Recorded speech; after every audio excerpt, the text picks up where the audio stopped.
Hi, good morning, campers. I'm Ron Elliott, and this is the Bourbon Neanderthal. Or better yet, I am the Bourbon Neanderthal. Today, I'm making up for a bit of a mix up. I was doing a single review with this bottle, which is the Bardstown Weeded. Really excited to get this bottle. Bardstown just coming to Missouri and Kansas. It's flying off the shelves. People are excited about Bardstown in this area. Hadn't been distributed around here up until just recently. They're flying off the shelves like Cabbage Patches in the goddamn 80s, folks. Uh, Super excited about this bottle in particular. My friend Reed picked this up for me. Um,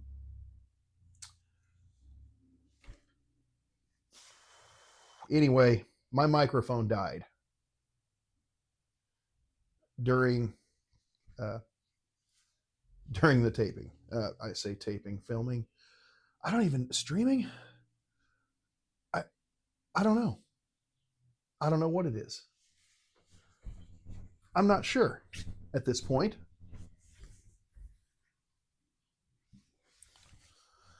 I got noisy neighbors again tonight. Anyway, back to business. So I thought about it and I thought, this was a really good bottle. It was really good. It was a little off profile of a weeder at the end, but it's a weeder nonetheless. Um, I wanted to stack it up against some of my all time favorite weeders and see how it did with them in a blind. Because let's face it, we all want to see the blinds. We watch these for the blinds. We don't watch because you really want my opinion. Opinions are like sphincters. Some just smell worse than others. We watch them because we're pretty sure that somebody's going to screw up in a blind and somebody's going to make a terrible mistake. And they're going to call the Weller the benchmark and just look like an ass because it's funny. I like it too. And there's always that chance. I actually channel I watch Whiskey Weather, guy in Cincinnati, Ohio. Really knowledgeable guy. Check him out. He's pretty cool. He did a similar blind, but he included Weller Foolproof, which I don't have because I'm not spending secondary on a Weller Foolproof when I can get this. But it was close. Now, I'm not going to give it completely away how it went because I want you to watch his video because it was really cool. But I will say this did really well, incredibly well. And in fact, it might have beaten out one of the two Wellers in that blind. Anyway,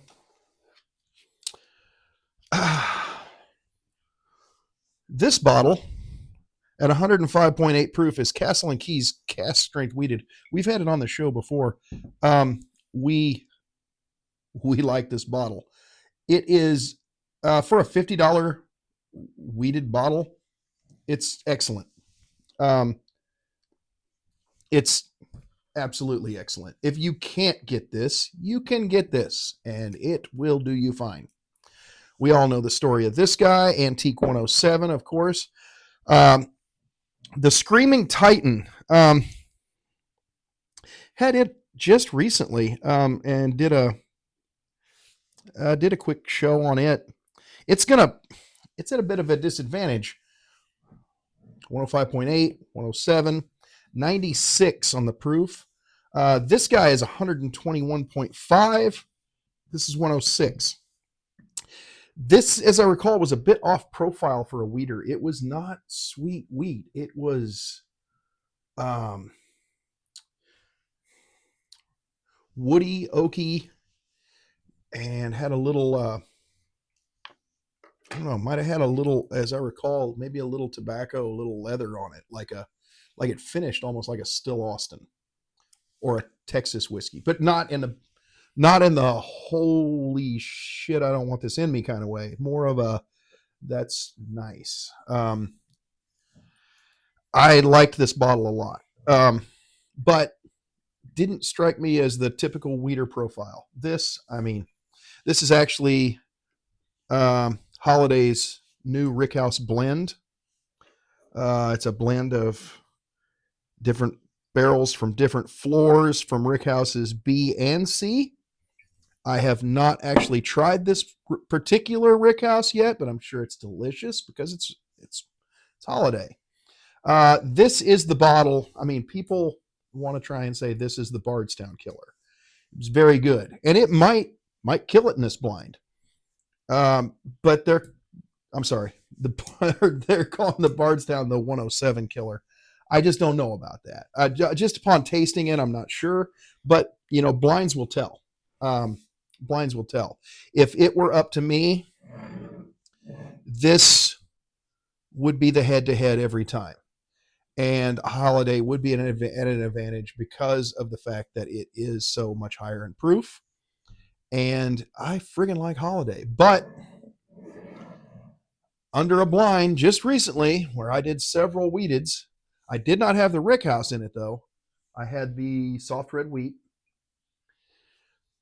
It was second place to 107 in a blind.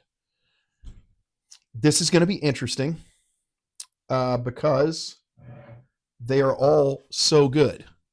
The Bardstown, I will tell you, was a little, it was sweet to begin with, but then it went a little dry and a little woody towards the end, which is a little not your normal just sweet caramel vanilla wheat lovely luscious thing. It actually turned into bourbon, which was cool. Don't get me wrong, it was a good pour. These have been mixed up, muddled up, shook up, and rousted about for your viewing pleasure. I got my Clockwork Orange drinking apparatus because that movie's awesome. All right, so I'm going to nose them, taste them as I go. We're going to do the train, put them in order the way I like them, then we'll flip them over and see which one's which. Here we go. And immediately I'm getting some proof, but not corn. It's proof, it's alcohol. But I'm also getting some sweet, sugary sweet, and some caramel notes. Maybe a little dark fruit. Could be wrong on that one. I've been wrong before. And, the sniffer ain't what it used to be.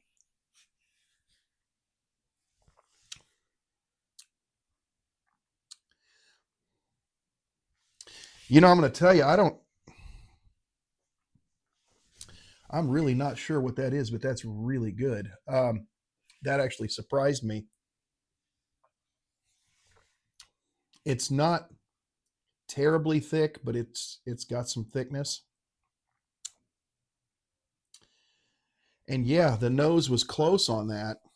I am picking up a little fruit on the mid palate.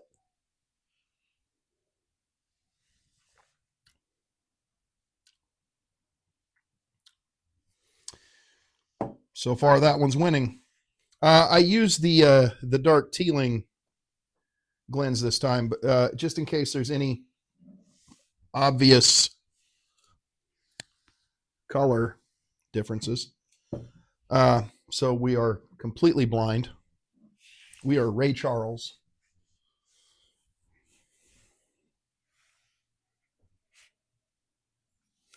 This is different.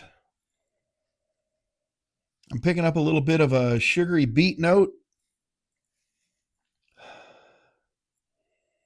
but it's nice. I hadn't picked up beets on anything.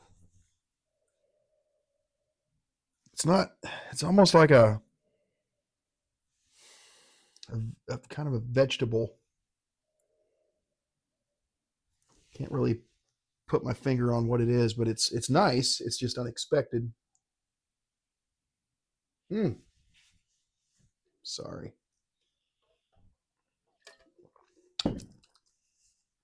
Now we're in business.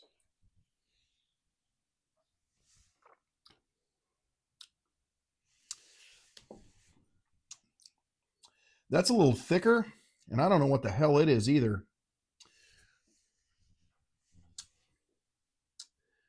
The finish has a little oak on it, but I said it was thicker, and then it doesn't hang around very long. It's very easy.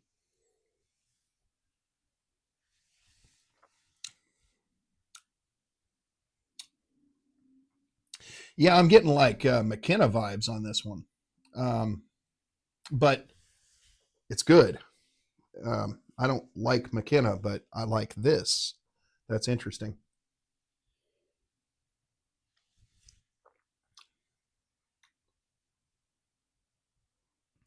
Yeah, little wood. Got the got the beady thing. It's not sweet.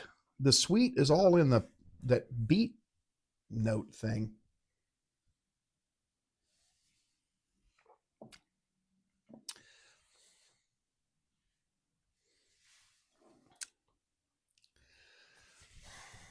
Now I'm not picking up the beet as much now that I've had a few sips of it.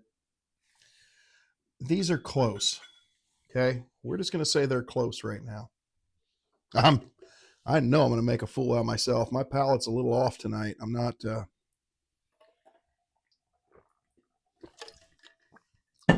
I should be able to identify this. I should be able to identify this, and I should be able to tell you what that tastes like too. But maybe not. Oh, that's nice. Nice, sweet, little vanilla, little caramel,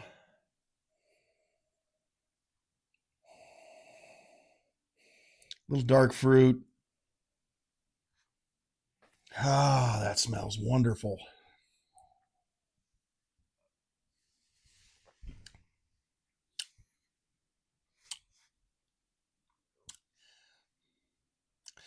Boy, it smells like all that, but then it's just kind of sweet and wood. Um, Not quite as thick as the last one, but coat's nice.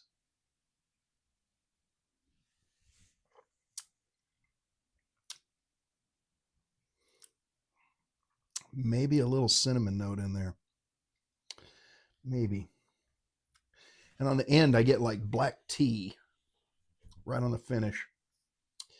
That's yeah, tea.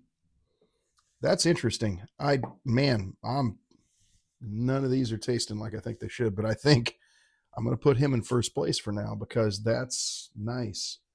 It's probably the goddamn Castle and Key, and I'm going to go, well, the cheapest bottle wins because I am white trash. But we'll see. It's a surprise. That's what keeps you around watching me, not just because I'm funny looking. And I got a great shirt. Again, let me know if you want one of these. Um, oh, that's wonderful. That's definitely got a strong vanilla note. I'm getting maybe a little brown sugar, even some baking spice in there. I'm not picking up a whole lot of oak or char barrel impact. I may pick that up on the palate. I don't know. I don't know.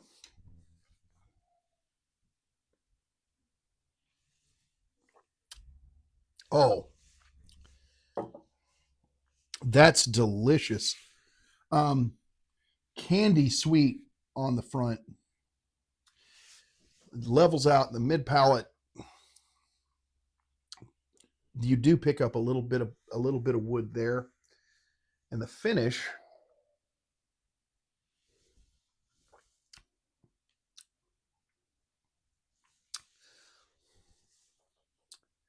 A little spicy on the finish. I don't. I'm not picking up any pepper or anything like that, but it's a baking spice, we'll call it. Almost a rye spice, but I don't know. That's nice though. That one coats really well too. The finish doesn't hang around as long as I'd like, but it hangs around for a while. It's it's number one right now.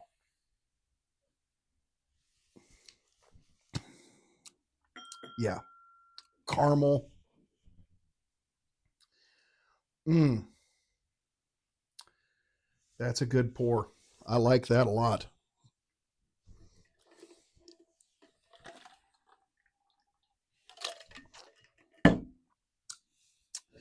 All right, final man here. Again, pouring into Black Glens is man, that's a crapshoot because you don't know how much you're getting in there. So yeah, some of these get a little hefty on a school night. Woo!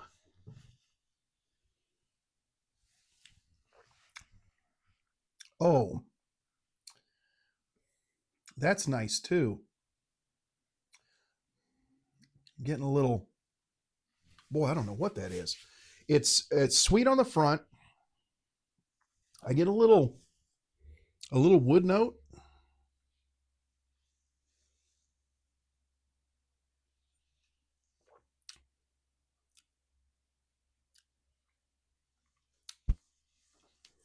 Can't put my finger on the finish, but it's nice. It's kind of spicy, kind of little leathery, maybe even. Just a tiny bit of wood.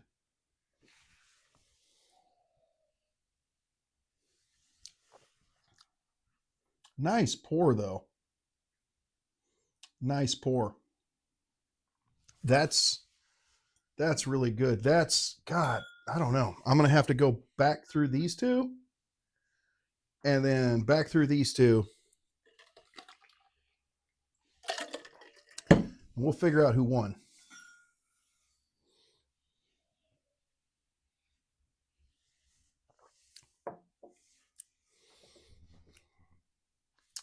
That's a classic weeder right there. That is everything you want in a weeder. I don't know what that is.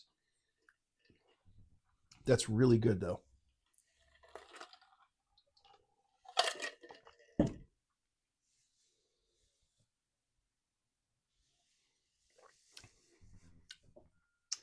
It's a little different. It's not as sweet on the front,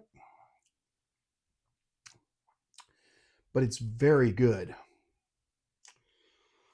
Oh, I just don't know. And then this guy,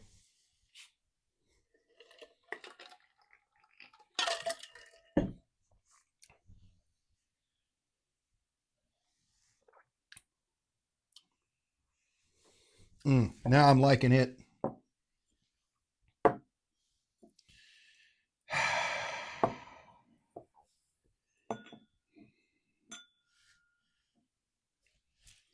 I think three's one. I think three might be one. That was really.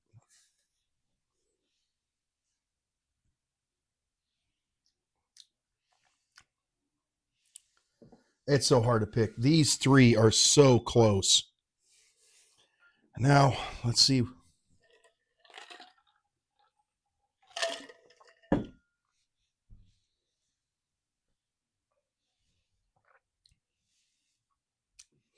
Yeah.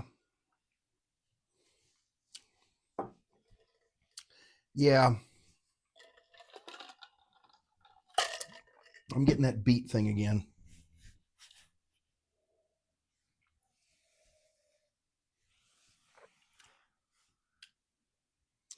Whatever that is, it's just candy. None of these are bad. Man, now I don't know. I'm going to go 1, 2, 3, 4, and fifth place. Now,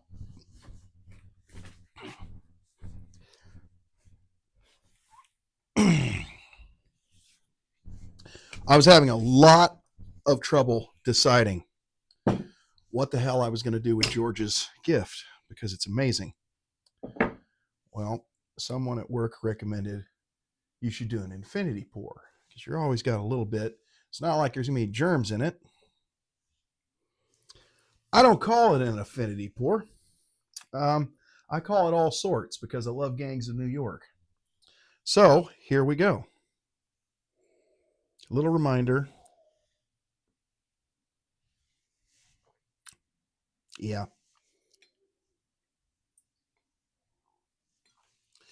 And that one is, that's the Castle and Key. Okay. And this one is, you know, I didn't find one that seemed like it was a lot lower proof, so that's interesting.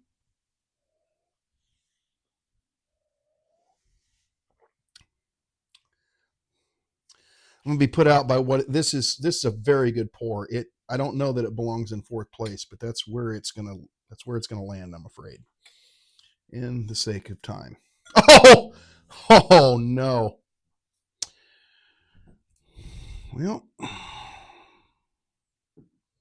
holy shit. All right, that's interesting.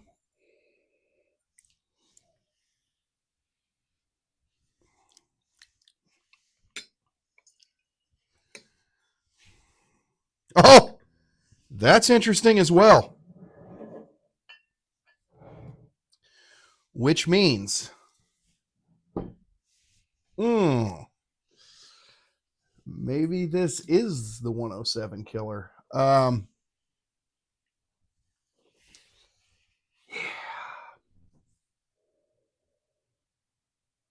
Yeah, as soon as I drank that again, I knew fourth place was not meant to be fourth, but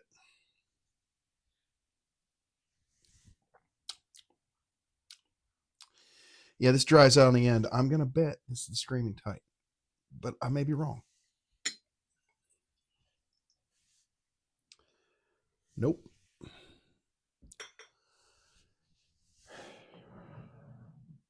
Holy shit. Okay, lowest proof guy walks away with the win on that blind. And again, I feel kind of foolish, but that's the way I liked them. Huh. I don't recall. I mean, I gave this a B plus. I thought it was okay. I don't recall liking it more than Holiday Rickhouse, I can tell you that, but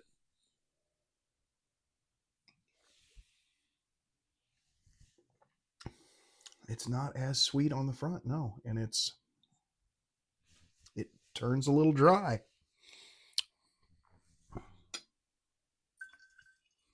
Well,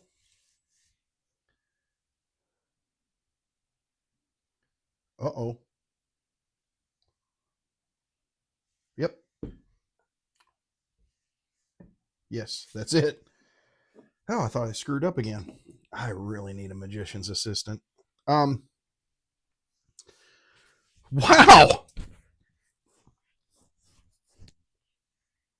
I don't know what to say. This seems right. These do not. This may be. Holy shit, really? I mean, the lowest proof guy in the game? Wow. I didn't see that coming. Um, said the blind hooker. I um, I'm going to stand by my pick, though. It's a good pour. It's a little off profile from a weeder. It's not as sweet, which makes a little sense if you think about it, because I've been leaning more and more towards high rye bourbons lately, which are anything but sweet. This is less sweet, and it gets a little dry. I think at this point in my journey, that makes sense why that's my pick. But wow, Bardstown #2, and this guy way down here. I mean, we expected the Castle and Key. It's a $50 bottle. It's good. It's real good. But I kind of figured that was going to happen. Midway? Okay. I mean, I figured it'd go 1, 2, 3. No. Nay, nay. Hmm. Oh. Well, coming up will be our holiday special. My friend Billy, Bourbon Billy, will be on here with me. He has a Christmas present for me. We'll see what that consists of. Hopefully, it's something we can actually show on the channel. If not, we'll blur it out. Um, oh, found out something neat.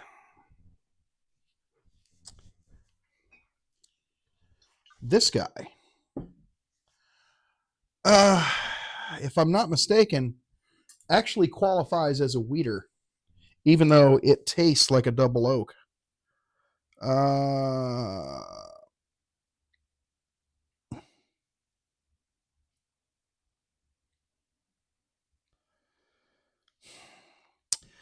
because their mash bill is 75% corn, 25% wheat on everything. And the reasoning is because they don't have malted barley, they don't have rye in Missouri. They make whiskey out of what they have. Um, check out Bruzel's video on this guy. This is innovative. I was a fan from the first sip. Um, an even bigger fan now that I've watched a little bit, learned little bit about the way they do things, and we will be. I've already lost it. Hold on. We will be sampling that guy, which we just acquired, um, which is a Bloody Butcher corn. Bloody Butcher red corn whiskey, cask strength. This is 129 proof. That's look how dark that is.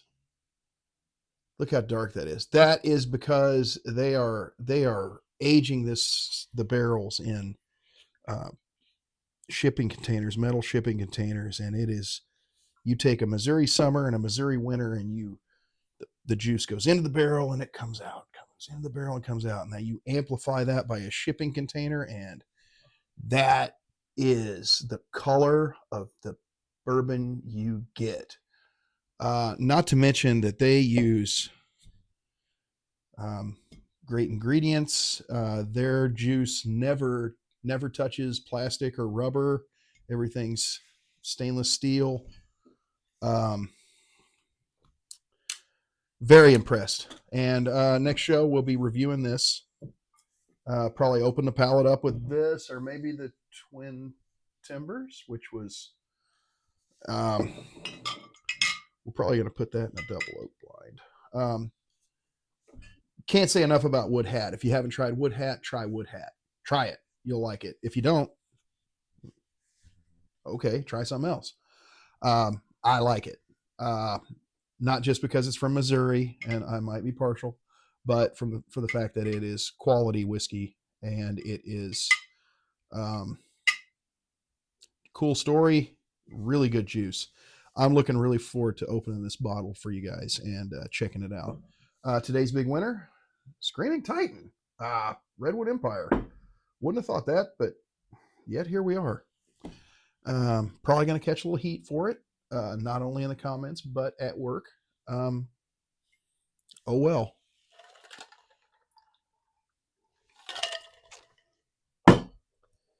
Anyway, stay tuned. Going to do the end of the year and Christmas program, as well as a tasting of this, which, I don't know, we may combine those two things. We'll see what we got time for. Thanks for playing.